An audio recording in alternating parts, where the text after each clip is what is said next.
man, do I feel like shit. I'm sicker than I was yesterday. I feel like shit. Look, I'm wrapped up like a old grandma up in a Wisconsin winter, just with the chills. I've got water snot. I've got achy body. I mean, I'm miserable. I had 102 fever earlier today.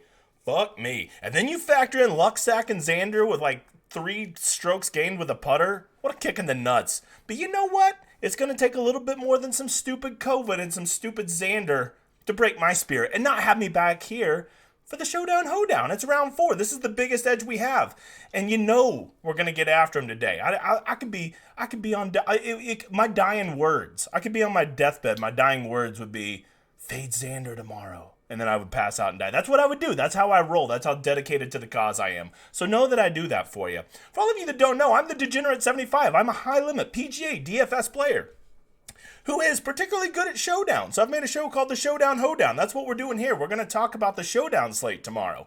But if you're like, well, I don't like Showdown. Well, first of all, mother father, look into it, because I promise you there's much bigger edges to be had at Showdown than there is at week long. Just ask my boy BK. Ain't that right, Brian?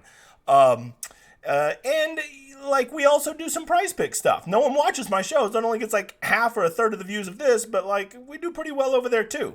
So go give me a follow on Twitter, Degenerate75, and you'll also notice that my channel, even though it could be monetized, I keep the ads off of it. I'm not going to make you suffer through ads to watch my videos. And all I ask in return is, like, maybe drop me a subscribe down there, right? Maybe go give this video a like. And don't forget, we do a big drawing, and some of you are really starting to test my patience with this drawing. I'm literally giving away hundreds of dollars in drawings every week, so I'm going to start being a stickler on these effing rules, all right? Here are the rules, and I'm going to be clear, because some of you are it literally takes 30 seconds for a chance to win $500,000. So if you're not going to play by the rules, you're not going to be on my big Wheel of Fortune. See, big Wheel of Fortune. You ain't going to be on it. Here's what you're going to do. You're going to like this video, and then you gotta go in the comments of this video and tell me who is the one person you are definitely fading tomorrow, and leave your Twitter handle. If you don't leave your Twitter handle, my editor can't put you in the drawing. So you gotta do that. And then you also gotta go retweet it over on Twitter and like it. And then he's gonna compare those two names. And if you do those two things, you get a name on the wheel. Not to mention, if you do the 5-star pod review on Apple, you will also get 3 names on there. Make sure to leave a 5-star review, say some nice words, and we'll keep a name on there forever. I do big drawings for the Millionaire Maker. You get to make the lineups with me. Trust me, you want to be in this drawing. I'm also doing a special drawing for all my Patreon members. If you don't know, I started a Patreon yesterday, and it went really well the first day. I think I had well over 70 people already sign up. We got quite the community over there.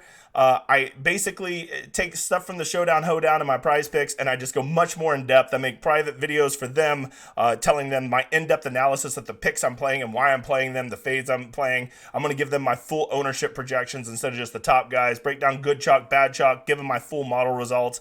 All of that stuff over there. You can sign up right here, test it out for a month, see if you like it. I bet you fucking will. And if you don't, well, then you don't have to renew. That's cool. And if you're like, hey, I don't want to spend no money. Okay, well then don't. Like the Showdown Hoedown's still free. It'll be free forever. You can watch this show in perpetuity, my friend. Same with the Prize Pick show. You don't got to spend any money. So there you go. And if you're thinking that it's a tout site and you're going to come over there and get picks, well, then you don't know this, motherfather, because I don't give picks. Even over there, I specifically tell them, here's what I'm thinking, here's how I'm thinking, make your own picks, because I truly believe this, guys, and I don't mean to get preachy. If you are not willing to make your own picks, if you want somebody else to spoon feed you picks, go to your stupid fucking tout sites and let them just give you picks, and you will be a lifelong loser. I truly believe the only way you can ever be a year-over-year winner at DFS is to learn and perfect your own process and take ownership of your picks and your process. I truly believe that.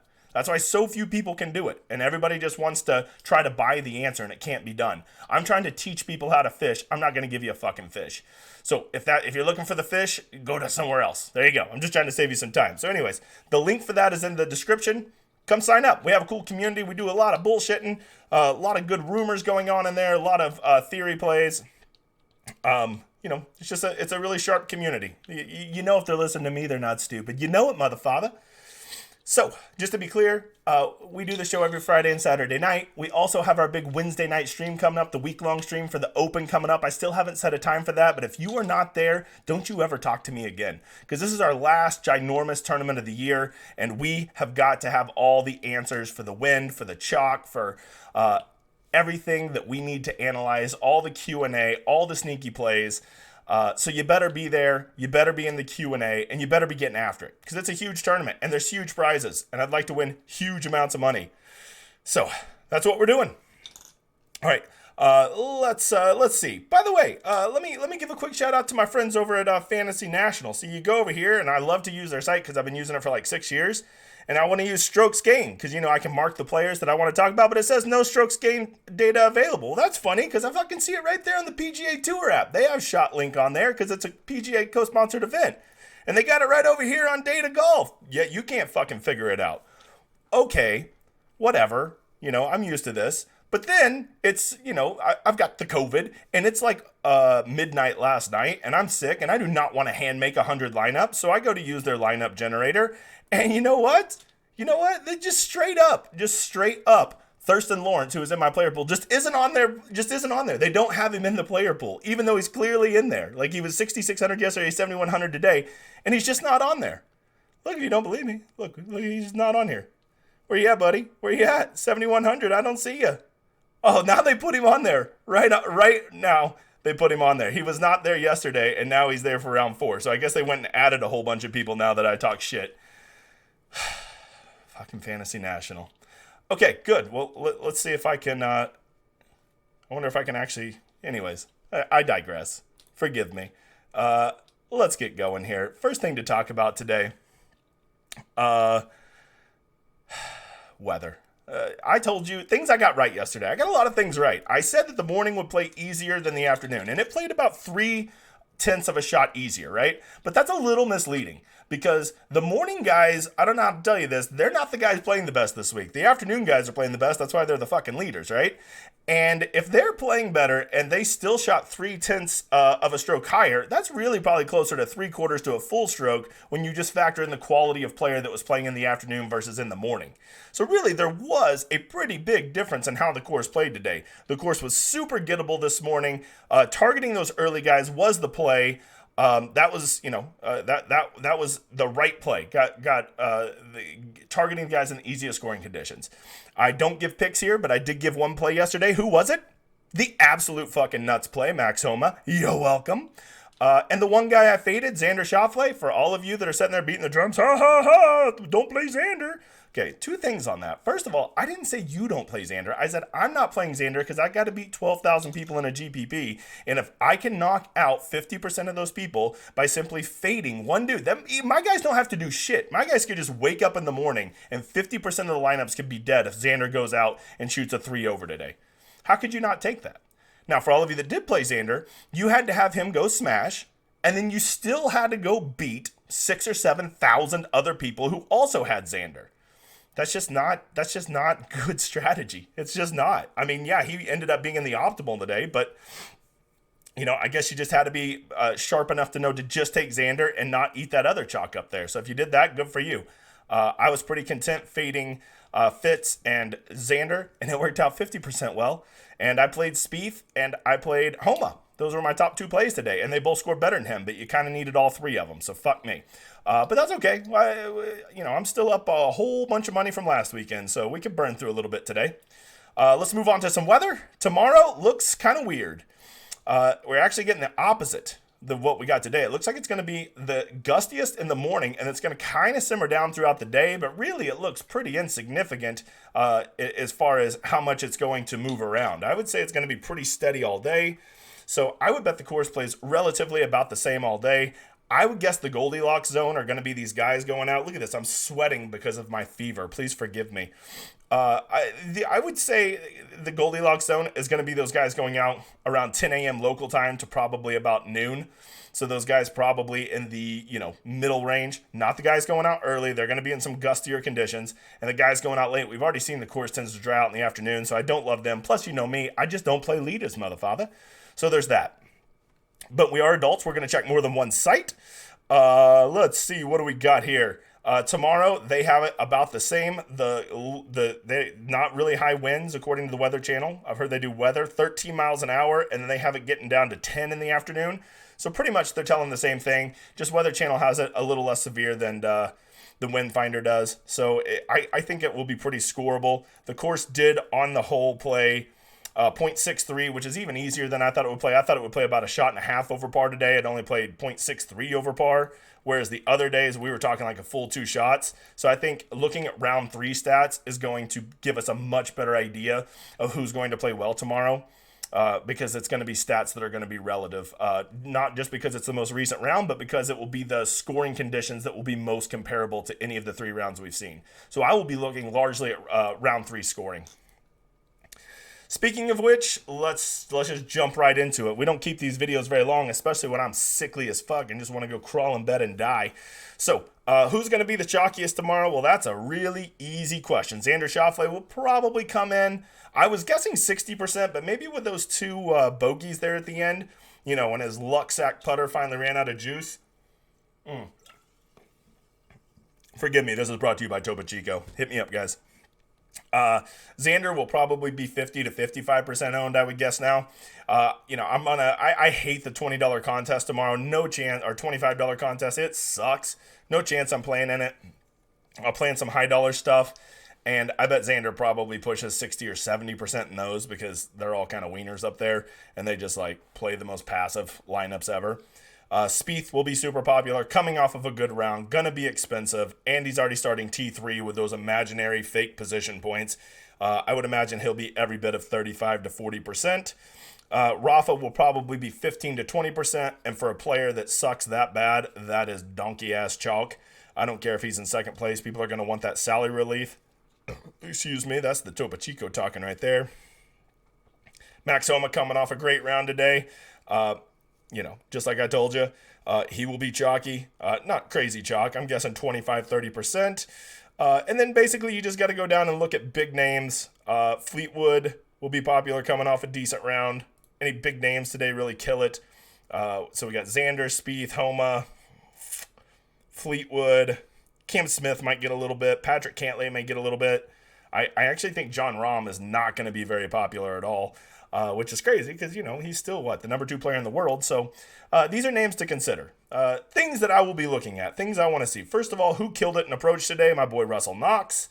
Played the hell out of him. He can't do anything except hit an iron. And, man, does he hit it close and miss so many putts. I swear I saw him miss 2 3-footers today, which I wanted to hate on him. And then I remember I missed like 3 3-footers every round.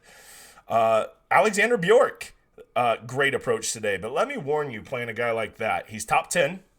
He is coming off of a 3 under, and is he really an established great ball striker of our lifetime? I don't know about that. That's a little tricky. By the way, I'm getting a little ahead of myself. Forgive me. I got the fever sweats. I can fucking be a little off my game. What I'm doing and what I encourage you to do is go look at the T9 or higher guys, Woodland up, right?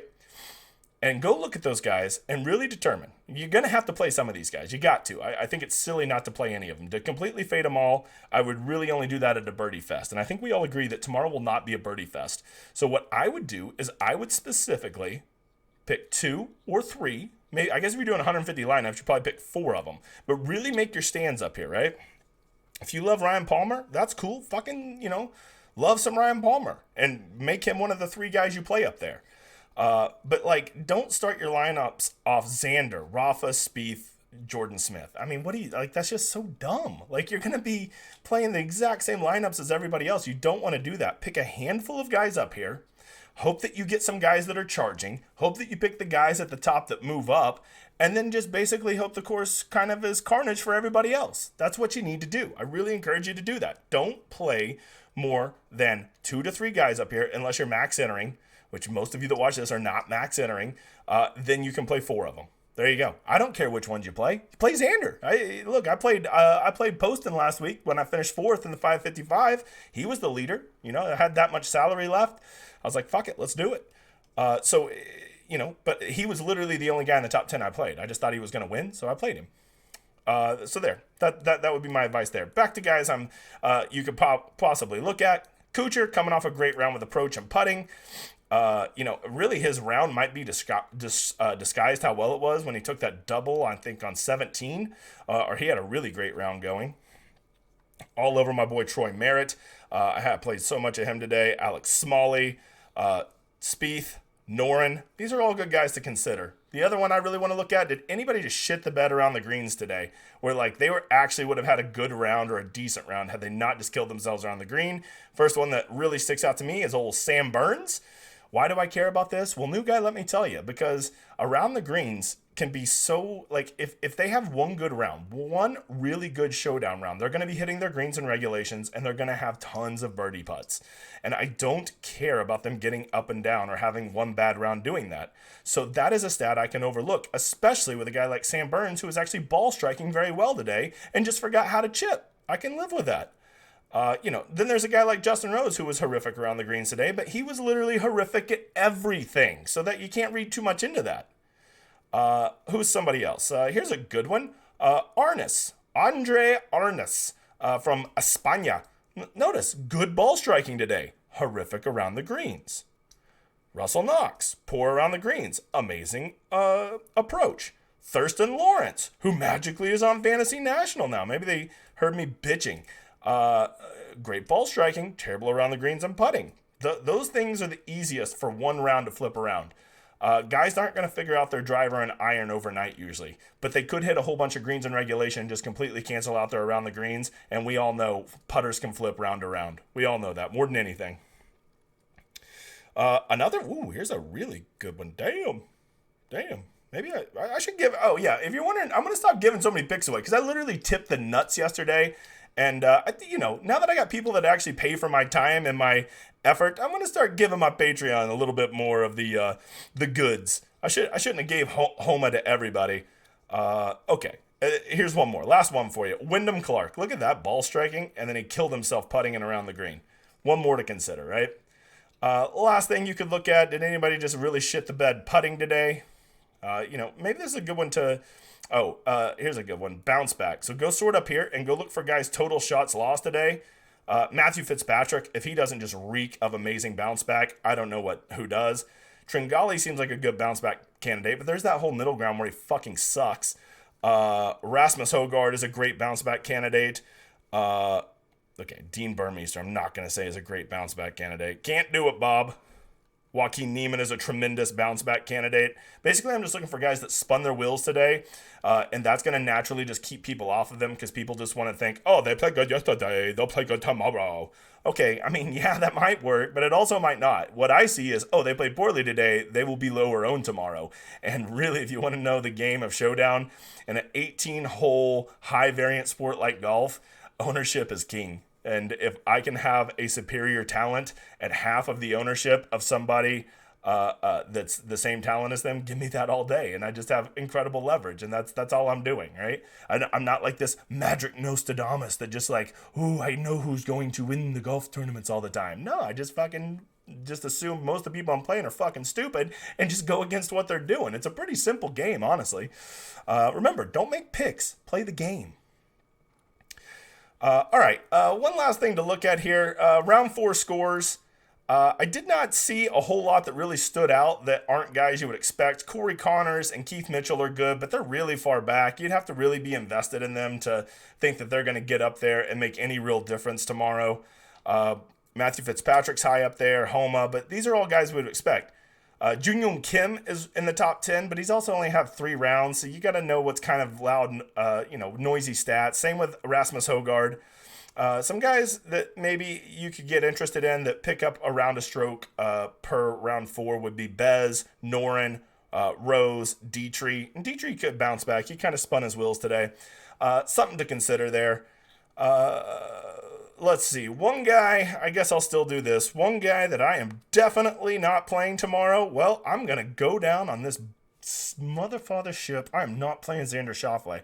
And I get it. I didn't tell you not to play him yesterday. And some of you played him and you probably won. And some of you played him and probably min-cashed. And some of you played him and probably still didn't profit. I just, long-term playing a guy at 50% is a losing move. It may help you in the short term, but for me, if you just make it your rule to never play those guys, it will work out in the long run, I can assure you. So that's the one guy I'm definitely not playing. The one guy I'm definitely gonna play, I have nobody. You want to know the one guy? After I tipped the nuts yesterday with Max Homa, literally the number 1 play today, the one guy I am definitely playing tomorrow. I kind of want to just pick somebody to mush him. Who do I really want to fucking mush? Who do I just want to destroy their career? The one guy I am definitely playing tomorrow, Patrick Cantlay. Patrick Cantlay. That's my one guy I'm definitely playing tomorrow. That's it. That's it. Guys, if you're interested, once again, go sign up for my Patreon. You get so much more over there. I'm dedicating more and more of my time and effort over there. If that's not your scene, you're not into to supporting the content, or you just don't have the money or whatever. I get it. And the Showdown, Hoedown, and the Prize Pick videos will still be free. I'll still be doing my Wednesday night streams. All that'll still be free. Don't worry. But, I do put a shit ton of time into this, and I do have an editor that I pay far too well. And it would be nice to just break even from all this equipment and salary that I pay him. So that's what it's all about. If you think I'm getting rich off this, LOL. All right, guys. We will see you in a little bit for my Prize Pick show, and then more importantly, we'll see you Wednesday. We will have weather, we will have ownership, we will have Q&A, and most importantly, we will have a big-ass drawing for a Millionaire Maker ticket, or 5, or however many. Hopefully I'm better by then. I'm not a sick fuck, and I'll be back on the ranch water. So we'll see. All right, guys. I appreciate you coming by. Let's go win some money tomorrow. Make sure to shoot me those screenshots. Enjoy my outro.